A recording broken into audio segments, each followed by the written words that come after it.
Good morning, I hope everyone's well today, thank you for watching. Question Time, BBC Question Time hosted by Fiona Bruce was in North Wales yesterday. Alright, they were up in Llandudno.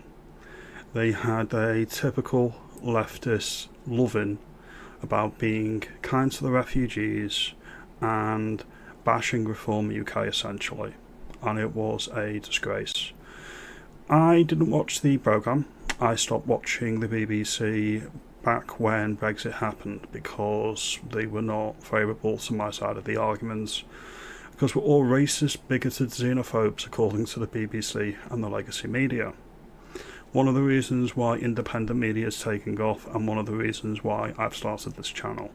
So I can vent my spleen, give my opinion. You don't have to agree, but at least it's authentic and it's what I believe. Alright? The situation is, based on our first past the post system in the United Kingdom, that's how Question Time divvies up its audience. So it's irrelevant that Reform UK is the third largest party in terms of votes at the last general election. That's irrelevant to the BBC. It's also irrelevant that polling second in Wales, and they could very likely take the Senedd in next year's elections. Plaid Cymru got less votes than Reform UK at the general election last year, but they've got a seat at the table. Labour are currently polling third in Wales, and they've got a seat at the table as well. This is what I'm calling out. Everything is against Reform UK. Infighting, people on the right that aren't happy with Reform UK, and of course the Uniparty, the establishment. That should be the focus of everyone's attention here, okay? The establishment, Labour and the Tories, need 0 seats, alright? Anything else is up for negotiation, in my opinion. This clip I'm going to play, we're going to look at it, and I'm going to go through piece by piece. It's only about 2 minutes long, but this person, this trade unionist, is one of the reasons, or major reason, why I quit my trade union last year. I don't want my money funding anything like this. I do not consent, and I do not consent to a single refugee being given leave to remain in the UK. Not when we're 3 billion or 3 trillion pounds in the hole in debt. We simply cannot afford it. This isn't about anything else rather than my bottom line at the moment, which is we are skint. Anyway, we're going to watch this video and then I'll go through it. And as I say, we'll use a bit of data, okay? Just cut past the rhetoric and get to the truth of the matter. So here we go. When before I retired, I was the General Secretary of the Civil Service Union PCS. It was my union, working with Care for Calais, that funded the stopping of the policy to Rwanda. We stopped the flights on the airport, and it's one of the proudest things we've ever done. The Rwanda policy... You'll notice that the clapping seals in the audience think that he's making some sort of profound point. He really isn't. He used his money, trade unionist money, people that pay into their unions, to stop a democratically elected government completing a policy that the electorate voted for. That's what he's proud of. He's proud of subverting democracy. I'm gonna, if I was to bet, I would say that he voted to remain. That's just my opinion. I think he didn't vote for Brexit, and he doesn't think Britain should be a sovereign nation. Anyway, we'll continue. Inhumanity at its worst.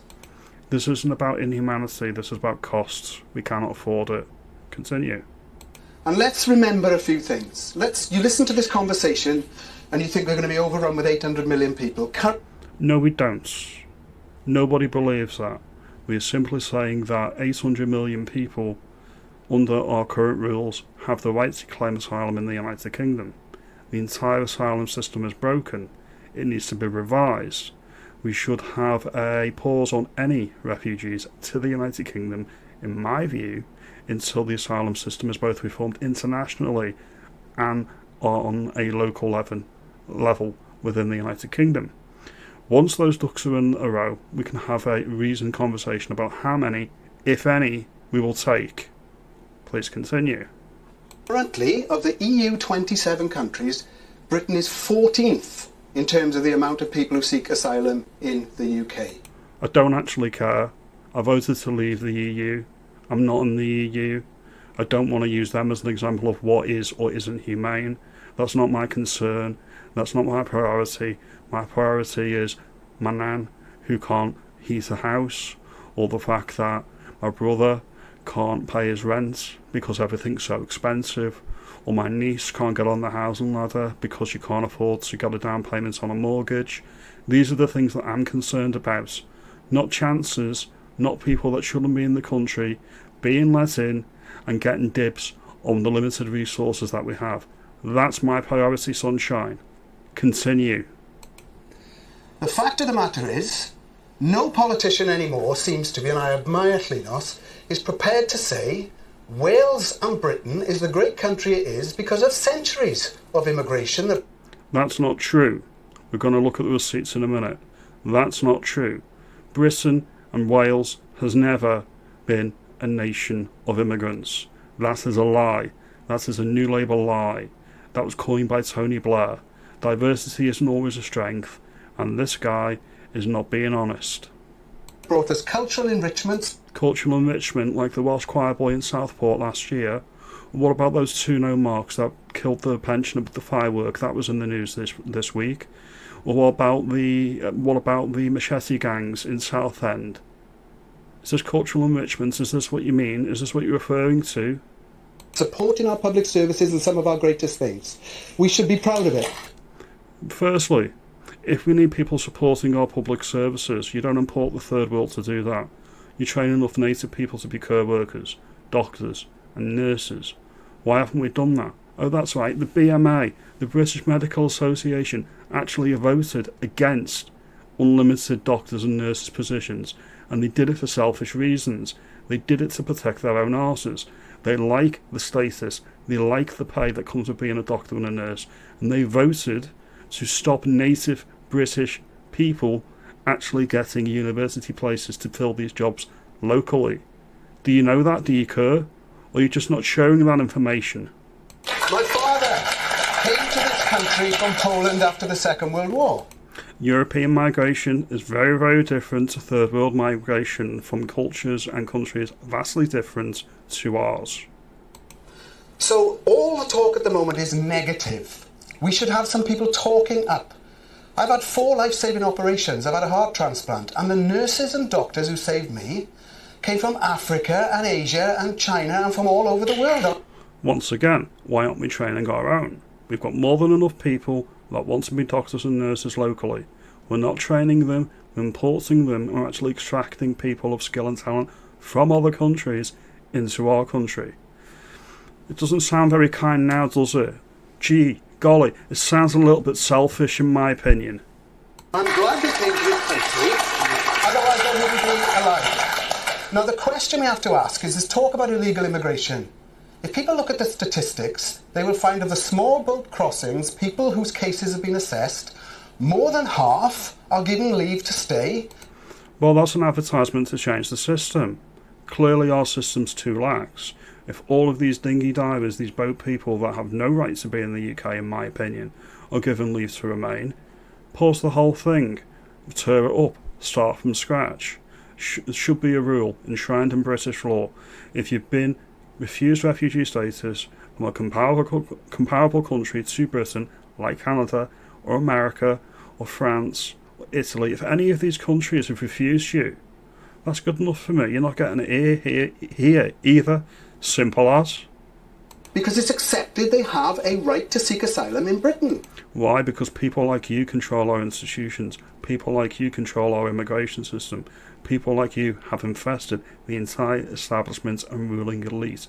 You are a walking advertisement to why the entire thing needs reform. And the only reason they're getting in dinghies, and 225 have died since 2018. I'm going to sound really cold-hearted. That's not my problem. I do not care. I've got more important things to be caring about, like the people that need heating in homes, or people that are homeless locally that need our accommodation. That's my concern. If they don't want to risk their lives in the channel, don't get on the boat. 78 died last year.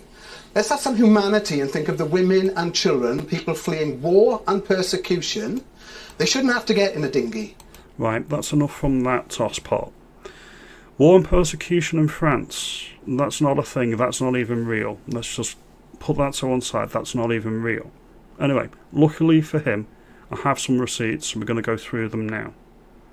Britain is not a country of immigrants. That's not true. That is a lie. We had more immigration since 1997 than we did between 1066 and 1945. That is true. I have the receipts. Dig a little deeper. Let's have a look. Here we go. Total estimates of immigration during the period between 1066 and 1945. Under 1 million, possibly less than 500,000 non-Irish immigrants. I don't count Irish as immigrants, to be honest. I really don't. Part of the British Isles. That's not what we're talking about here. But there we go. Possibly under 500,000. Now, let's have a look at this one, shall we? Since 1997, at least well over 5 million. EU expansion. Net migration of over 200,000 a year. We know what happened with the Boris wave. Over 1.2 million gross. I think it was last year or the year before. We're not a nation of immigrants, and we've got the backup, we've got the receipts here. Alright? So, let's just finalise on this. Far more immigrants come to the UK since 1997 than roughly 900 years prior. This is well documented demographic shift and a key factor in political and social developments in the United Kingdom. Never be fooled. Never think about the rhetoric alone. Oh, he sounds convincing. He looks nice. Dig a little deeper. Critically think.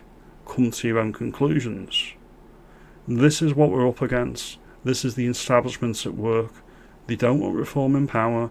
They don't want anything but the Uni Party in power.